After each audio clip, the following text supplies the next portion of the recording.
The killer clown who fooled an entire neighborhood. What if I told you that one of the deadliest serial killers in American history wasn't hiding in a remote cabin?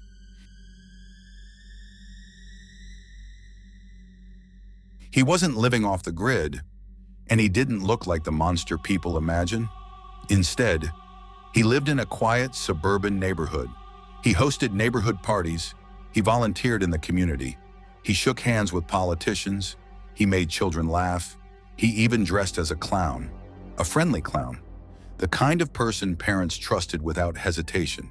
But beneath his house, hidden only a few feet below the floor, lay a secret so horrifying that experienced detectives would later admit they had never seen anything like it before. This is the story of John Wayne Gacy, the man the world would come to know as the Killer Clown. Chicago, Illinois, the early 1970s. On the surface, life couldn't have looked more ordinary. Children rode their bicycles through peaceful streets. Families gathered for backyard barbecues. Neighbors greeted each other with warm smiles every morning, and among them lived a man who seemed to have everything. John Wayne Gacy owned a successful construction business. He was active in local politics. He donated his time to charity events. People described him as friendly, hardworking, generous, and surprisingly funny. Whenever local hospitals or community celebrations needed entertainment for children, Gacy would put on colorful makeup, a bright red wig, oversized shoes, and become Pogo the Clown. Children laughed, parents applauded, no one felt afraid. Why would they? Everything about him appeared completely normal, but appearances can be terrifyingly deceptive. Behind the painted smile, behind the cheerful personality, behind the carefully crafted public image, lived a man with unimaginable secrets. And for years, no one suspected a thing. Not his neighbors, not his friends, not the police. It was as if John Wayne Gacy had built two completely different lives, one for the world to see and another that existed only in darkness. A darkness hidden beneath the very place he called home. As the years passed, young men around the Chicago area began disappearing, one after another. Some left work and never returned. Others vanished after telling friends they were meeting someone. Families searched desperately. Missing posters covered telephone poles. Police opened investigations, but every case seemed to end the same way. No answers, no suspects, no bodies. It was almost as if the victims had simply disappeared into thin air. No one realized. They had all crossed paths with the same man, a man who smiled with confidence, a man who welcomed people into his home, a man who knew exactly how to earn trust before making someone disappear forever. For years, he remained invisible, until one ordinary December afternoon, when a 17-year-old boy accepted what seemed like a harmless job opportunity. That single decision would expose a nightmare buried beneath an ordinary suburban house and change criminal history forever. The boy who never came home, December 11th, 1978. For most people, it was just another cold Monday. For one family, it became the day their lives changed forever. 17-year-old Robert Piest was working at a pharmacy in Des Plaines, Illinois. He was responsible, polite, and excited about his future. That evening, a contractor had stopped by the store to discuss a possible job opportunity. The offer sounded promising: better pay, more experience, a chance to earn extra money before the holidays. Before leaving, Robert told his mother something simple: "I'll be right back." Those would be the last words she ever heard from her son. Hours passed. Robert never returned. His family called friends, relatives, hospitals. No one had seen him. As the night grew darker, so did the fear. The next morning, police opened a missing persons investigation. At first, detectives believed Robert had simply run away. It wasn't uncommon. Teenagers disappeared for a few days all the time. But something didn't feel right. Robert had left behind everything: his wallet, his plans, his future. His family insisted he would never disappear without telling someone.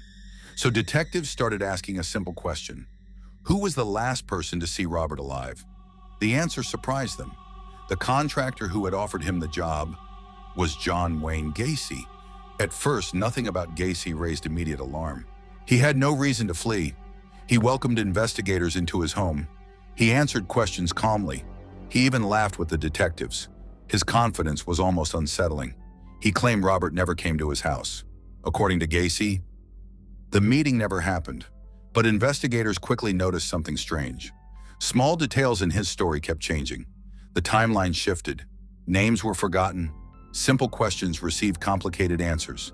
Each interview revealed another tiny contradiction. By itself, none of those inconsistencies proved anything. Together, they painted a picture that detectives couldn't ignore. Still, suspicion isn't evidence. The police needed facts, not instincts. So they began watching Gacy. Day after day, night after night. Officers followed his movements. They documented every trip, every visitor, every unusual stop.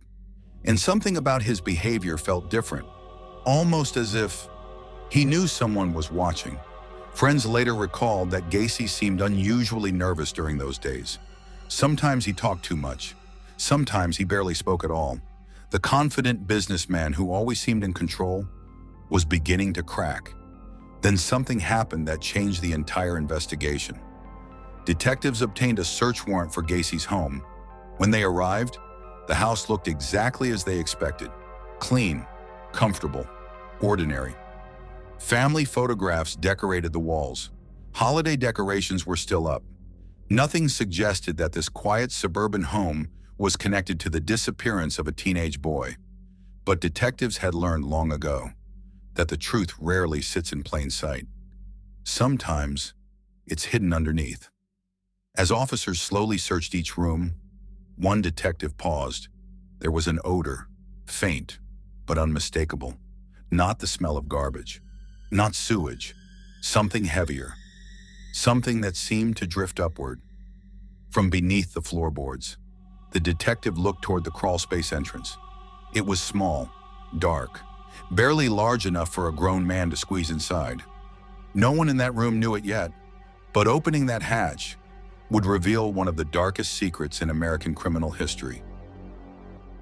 The crawl space was unlike anything the investigators had ever experienced. It was cramped, dark, filled with dirt, pipes, and years of forgotten debris. Moving through it was slow and exhausting. At first, nothing stood out. But then one investigator noticed something unusual. The soil didn't look natural. Certain areas appeared to have been disturbed, as if they had been dug up and carefully covered again. The detectives began to dig. Minutes later, they uncovered the first human remains. The room fell silent. Nobody celebrated, nobody spoke. Every officer understood that this was no longer a missing person investigation. It had become something far worse. Over the next several days, investigators continued searching beneath the house. Again and again, they found more victims. The number kept growing. Each discovery represented another family that had spent years wondering what had happened to a son, a brother, or a friend. News spread across the country. Television crews gathered outside the house. Neighbors stood in disbelief. Many refused to accept what they were hearing. How could the man they knew as the cheerful businessman, the man who dressed as Pogo the Clown, be responsible for something so horrifying? As the evidence mounted, detectives intensified their interviews with John Wayne Gacy. The confident smile that had once impressed investigators began to disappear. His explanations became increasingly difficult to believe. The facts were closing in.